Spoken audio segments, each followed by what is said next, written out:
మహేష్ తో రాజమౌళి తెరకెక్కించబోయే సినిమాను మనం pan international pan world Hollywood movie అనుకుంటున్నాం, కానీ వాళ్ళు మాత్రం అచ్చ తెలుగు సినిమా అంటున్నారు. కాబట్టి సూపర్ స్టార్ ఫ్యాన్స్ రిలాక్స్ అయిపోవచ్చు.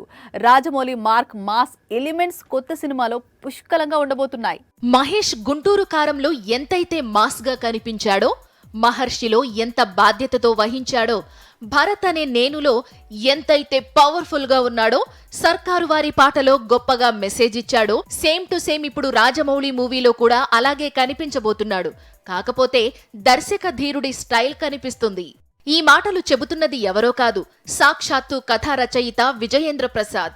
మహేష్ సినిమాకు సంబంధించిన స్టోరీ రెడీ అయిపోయిందని, ఇండియానా జోన్స్ తరహాలో సినిమాలో యాక్షన్ ఉంటుందని, జంగిల్ నేపథ్యంలో కథ సాగుతుంది. కానీ సినిమా మొత్తం జంగిల్లో జరగదు, అలాగే సినిమా మొత్తం కూడా యాక్షన్ ఉండదు. ఇది అచ్చ తెలుగు సినిమా.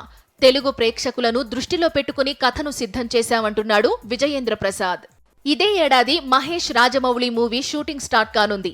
ఈ సినిమా కోసం గతంలో ఎన్నడూ చెయ్యని యాక్షన్ సీన్స్ చేయబోతున్నాడు సూపర్ స్టార్.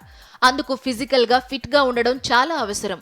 అందుకే ఇటీవల జర్మనీ వెళ్లి అక్కడ ఒక స్పెషలిస్ట్ డాక్టర్ ను కన్సల్ట్ అయ్యాడు.